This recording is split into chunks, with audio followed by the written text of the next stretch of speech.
கார்த்தி தீபா சீரியலில் இப்போ ராட்டகாசமான ப்ரோமோ வந்திருக்கு. ஸ்கிப் பண்ணாமல் ஃபுல்லோடையும் கேளுங்க. அதுக்கு முன்னாடி இந்த வீடியோ பிடிச்சிருந்துச்சுன்னா லைக் பண்ணிட்டு பாருங்கள். ரொம்ப பிடிச்சிருந்துச்சுன்னா நம்ம சேனலுக்கு வந்து சப்ஸ்கிரைப் பண்ணி கண்டினியூஸாக ஆதரவு வந்து தாங்க.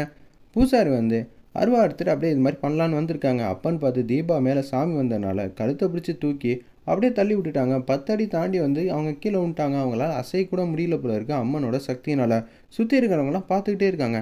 பூசாரி ஏதோ ஒன்று தப்பு பண்ணிட்டாரு. என்ன தப்பு பண்ணாருன்னு தெரியவே இல்லையா அப்படின்னு சொல்லும்போது, நான் யார் வந்திருக்கேன்னு தெரியுமா? ஆத்தா நீ தான் வந்திருக்கேன்னு தெரிஞ்சிச்சு. உன்னோட பலத்தை பார்த்து தான் நாங்கள் கண்டுபிடிச்சிட்டோமே அப்படின்னு சொல்லிட்டு இருக்காங்க. அந்த இடத்துல என்னது அம்மன் வந்துருச்சா? இதெல்லாம் இந்த காலத்தில் நம்புற மாதிரியா இருக்குங்கிற மாதிரி யோசிக்கிறாங்க. அந்த இடத்துல நம்ம ஐஸ்வர்யாவும் மலரும் ஒருவேளை அம்மன் எல்லா உண்மையும் கண்டுபிடிச்சி நம்ம மாட்டி விட்டுட்டா? அம்மனுக்கு வேறு வேலை இல்லை பாரு, நம்மளை பற்றி மாட்டி விட்றதான் வேலையா?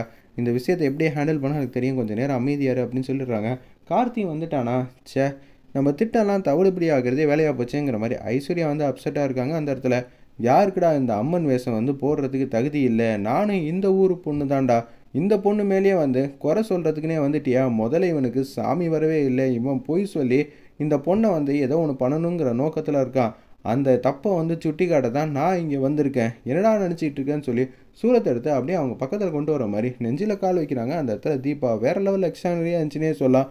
உண்மையை சொல்லு அம்மா, நான் பண்ணதெல்லாம் தப்பு தாம்மா, என்னை மன்னிச்சிருங்கிற மாதிரி கதறாங்க. அப்பான்னு பார்த்து சுற்றி இருக்கிறவங்கலாம் வந்து அமைதியாக இருங்க தாயே, ஏதோ தெரியாமல் தப்பு பண்ணிட்டாங்க, நீங்கள் வந்து காக்கிற கடவுள், நீங்களே வந்து இவரை அழிக்கலாமா? ஏதோ புத்தி கெட்டு போய் செஞ்சுட்டாங்க, மன்னிச்சிருங்கன்னு சொன்னோன்னே, இன்னொரு வாட்டி இந்த மாதிரி தப்பு பண்ணான்னு வச்சுக்கிங்க அப்புறம் அவ்வளோதான். தீபா வந்து பாவம் பார்த்துட்றாங்க. அந்த இடத்துல உடனே வந்து அவங்களே ஏஞ்சி போகிறாங்க. 4-5 பேர் வந்து கூட்டிகிட்டு போகிறாங்க. இதெல்லாம் அவனுக்கு தேவையா? வயசான காலத்தில் வந்து பணம் காசுக்கு ஆசைப்பட்டு இது மாதிரி செய்யலான்னு வந்தியா? யார் சொல்லி செய்ய வந்த? அப்படியெல்லாம் எதுவும் இல்லைங்க அப்படின்னு சொல்லி மழுப்பி குறுகள் மடுப்ப ஆரம்பிச்சிட்டாங்க. ஒரு பக்கம் கார்த்தி வந்து தந்திரமான முறையில் யோசிக்கிறாங்க. யார் பார்த்த வேலையாக இருக்கும்? நிச்சயம் வந்து நம்ம வீட்டில் சரவணன் மாமா எதுவும் பண்ணியிருப்பாங்களோ அப்படின்னு சொல்லி நோட் பண்ணுறாங்க. ஐஸ்வர்யா வந்து நம்மளை தந்திரமான முறையில் வந்து அமுச்சு வச்சுருக்காங்க. நமக்கு யார் ஃபோன் பண்ணாங்களோ அவங்க நம்பரை வந்து நம்ம ஃப்ரெண்டுக்கிட்ட கொடுக்கலான்னு சொல்லி இந்த நம்பர்லேருந்து கால் வந்துச்சு. இவன் யார் என்ன ஏதுன்னு எனக்கு முழு விவரம் வந்து தெரியணும். அவனை பிடிச்சி அடித்து விசாரிச்சா அவனுக்கு ஃபோன் பண்ண அந்த நபரை பற்றி நல்லாவே தெரிஞ்சிடும். அந்த நம்பருக்கும் இந்த பூசாரிக்கும் கனெக்டிவிட்டி இருக்குன்னு நல்லாவே தெரியுங்கிற மாதிரி யோசிக்கிறாங்க. ஒருவேளை ஐஸ்வர்யா அண்ணி தான் இது மாதிரி வேலையை வந்து செஞ்சுருப்பாங்க. முடியட்டும், நம்ம தந்திரமான முறையில் விசாரித்து பார்ப்போங்கிற மாதிரி அவங்க ஃப்ரெண்டுக்கிட்ட எல்லா ஃபோன் நம்பர் டீட்டெயிலும் கொடுத்துட்றாங்க. ஒரு பக்கம் இப்போ நம்ம என்ன பண்ண போகிறோம்? உண்மையிலே அம்மன் வந்திருக்கு போல இருக்குது, நம்மளாம் முன்னாடி வந்து நிற்க வேணான்னு மலர் வந்து ரொம்ப பாட்டமாயிட்டாங்க. அதெல்லாம் ஒன்றும் இல்லை, அம்மனா இல்லை, இது வேற யாரோ, நான் பார்த்துட்றேன்.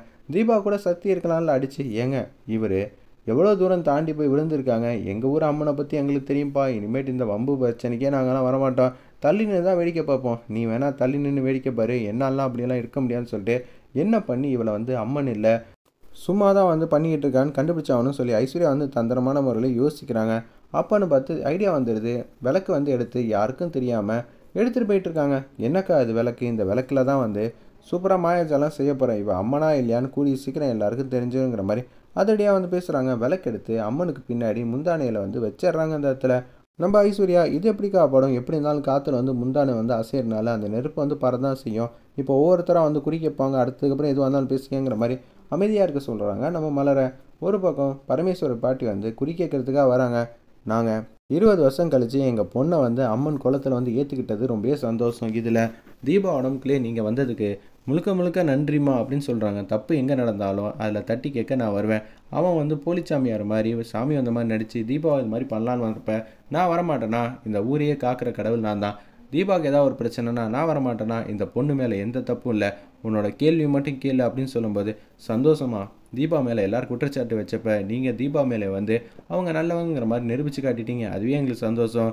எங்கள் வாழ்க்கையில் எந்த பிரச்சனையும் இல்லை, தீபாவும் கார்த்தியும் சேர்ந்து வாழணும், அதுக்கான வாய்ப்பு கிடைக்குமா? எப்போ கிடைக்குங்கிற மாதிரி அந்த இடத்துல பரமேஸ்வரி பாட்டி வந்து கேட்குறாங்க. அந்த இடத்துல நம்ம கேட்காத கேள்வியெல்லாம் வந்து இப்போ யார் கேட்க சொன்னால் அம்மா வேணே.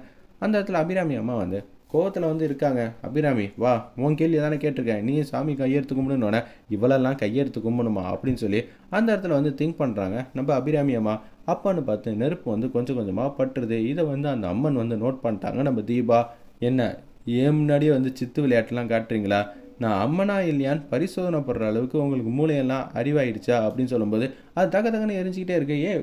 அம்மனுக்கு பின்னாடி வந்து நெருப்பு வந்து எரிஞ்சிக்கிட்டு இருக்கு. எல்லாரும் பாலை ஊற்றிட்டு வந்து இல்லை மஞ்சள் தண்ணி ஊற்றிட்டு வந்து அணைங்கன்னு சொல்கிறோன்னா கார்த்தி ஊற்றி அணைப்பாங்களா? இல்லாட்டி தீபா அவங்க மாயாஜாலம் மூலியமா இந்த நெருப்பை வந்து அப்படியே ஐஸ்வர்யா முந்தானைக்கு ஷிஃப்ட் பண்ணி விடுவாங்களான்னு வெயிட் பண்ணி பார்ப்போம். ஐஸ்வர்யா முந்தானைக்கு தான் ஷிஃப்ட் பண்ணி விடுவாங்கன்னு நான் நினைக்கிறேன். எபிசோட் ரொம்ப இன்ட்ரெஸ்டிங்காக போகுதுன்னே சொல்லலாம். அவங்க பண்ண தப்புக்கு இதுதான் தண்டனையாக வந்து கொடுப்பாங்க. அவங்க கண்ணிலே அவங்க கையால் எடுத்து குத்துற மாதிரி தீபா வந்து நடந்துப்பாங்க. வெயிட் பண்ணி பார்ப்போம்.